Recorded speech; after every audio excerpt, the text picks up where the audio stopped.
Јас не учествувам во ова, одлуката нема да подпишам. Председател на судски совет не може више да раководи со седницата. Се отвори Пандорината кутија и заменикот на судскиот совет ја разреши Весна Дамева од позицијата председател.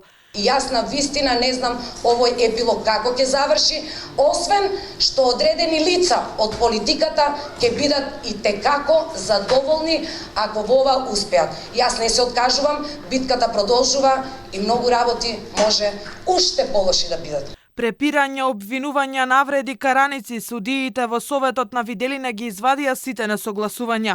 Писмото од амбасадорката Агелер само додаде масло на оганот кој веќе горел меѓу членовите на судскиот совет. Заменикот на председателката Дамева уште на почетокот на седницата побара таа да си поднесе оставка, ако не имал план Б да се предложи нејзино разрешување, што се реализираше.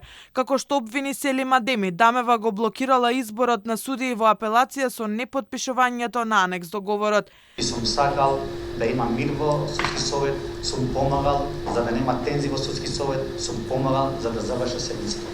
Тоа не почнам да што пише, станавме досадни, сите не знаат. 4 часа трае меѓусебните возвраќања меѓу членовите. Кавга изби помеѓу сегашната и екс-председателката Црвенковска, бидејќи Дамева не ги известила за писмото на Агелер членовите на судскиот совет.